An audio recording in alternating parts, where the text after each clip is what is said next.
Hello guys, welcome to my channel. ఎవరైనా channel కొత్త వస్తే సబ్స్క్రైబ్ చేసుకోండి. అలానే మీరు మూవీకి వెళ్ళాలా వద్దా అనే మైండ్ సెట్తో ఉంటే ఫస్ట్ వెళ్ళిపోండి. ఫ్యాన్స్ అయితే ఎట్లాగో వెళ్ళిపోయి ఉండొచ్చు. ఇప్పుడు మూవీ రివ్యూ గురించి మాట్లాడుకుంటే అసలు మీరు ఎక్స్పెక్ట్ చేసి కూడా ఉండరు. ఫ్యాన్స్ అయితే కళలు కూడా ఊహించి ఉండరు. ఒక్కొక్క సీన్ అట్లా డైమండ్ లెక్క ఉంది.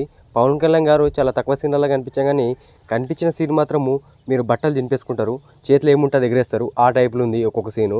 అలానే సుజీత్ గారి స్టోరీ మాత్రం బాగానే ఉంది. కొద్ది దగ్గర తగ్గినప్పటికీ తమన్ గారు వచ్చేసరికి మ్యూజిక్ ఆ తగ్గిన స్టోరీని ఈ మ్యూజిక్తోని లేపేసిన ఒక రేంజ్లా.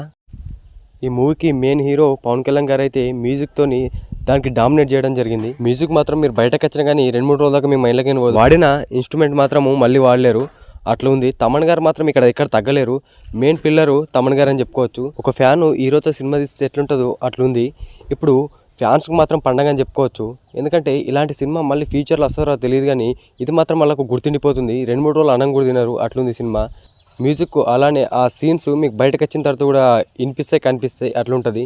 మీ నైట్ నిద్ర అయితే కళలో కూడా పక్కా వస్తాయి, అట్లునే ఒక్కొక్క సీన్ డైమండ్. అక్కడక్కడ సాగుకు సంబంధించినవి కనిపిస్తాయి. ఇది అర్థమైన వాళ్ళు మాత్రం కీకలు పెట్టి గింజుకుంటారు.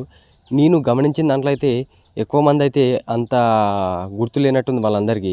కొంతమంది గుర్తుంది, కొంతమంది లేచి ఆ టైంలో అరవడం జరిగింది. ప్రభాస్ గారి ఫ్యాన్స్కి అయితే గుర్తుంటుంది, ఎందుకంటే సాహో రిలీజ్ అయ్యి చాలా రోజులు అయింది. అంత నార్మల్ వాళ్ళు అయితే గుర్తుపెట్టుకోరు. ఆ రిక్వెన్సెస్ వచ్చినప్పుడు మాత్రము ఇప్పుడు మీరు వెళ్తే మాత్రము ప్రభాస్ గారి ఫ్యాన్స్ అయితే ఖచ్చితంగా చర్చ చేస్తారు. అలానే మెయిన్ ఇంకోటి, ఇది సావుకు ఓజీకి సీక్వెన్స్ ఉంది. ఇప్పుడు మీరే డిసైడ్ కండి సినిమాకి వెళ్తారు లేదనేది. అలానే ఎవరైనా ఛానల్కి వస్తే సబ్స్క్రైబ్ చేసుకోవడం మర్చిపోకండి. పక్కకున్న గంటను ఆల్లో పెట్టుకోండి. ఈ మూవీకి జనరల్ రేటింగ్ ప్రకారం వచ్చి 5కి 4.2.